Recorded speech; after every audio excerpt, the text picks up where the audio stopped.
Rangelands occupy a huge footprint on the land surface of our country. And for this reason alone, and the fact that rangelands are perennial and much less disturbed than croplands, gives us a really important opportunity for using agroecosystems to conserve biodiversity. That's what we're trying to do with rangelands at Blue Dasher Farm, is we're looking at how rangelands and biodiversity on rangelands can be used as a tool for improving the profitability of ranching operations. It sounds silly, but poop is a really important problem in rangelands. A number of pests and diseases of cattle and other livestock spend at least part of their life cycle residing within dung pats. And so removing those dung pats becomes extremely important in increasing pasture productivity.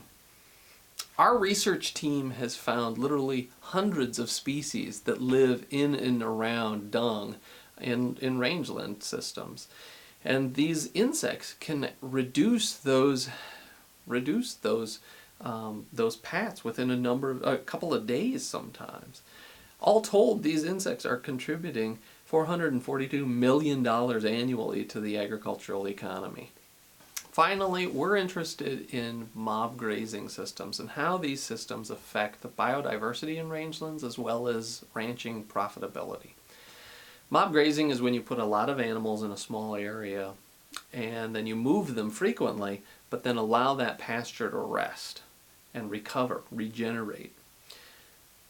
Together with a multidisciplinary team led by filmmaker Peter Bick, we're investigating how these holistic herd management strategies can produce healthier beef, produce healthier pastures, and even do things like offset the carbon emissions that are produced from the United States on an annual basis. That's using agriculture as a solution to problems, and very exciting.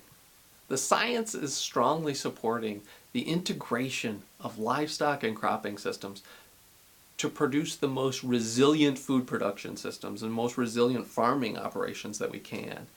And so Blue Dasher Farm and the research that we're doing there is going to help to develop systems where we integrate livestock into cropping systems to improve not only the profitability of farms, but also our natural resource base, which is so important to the health of the ecosystem.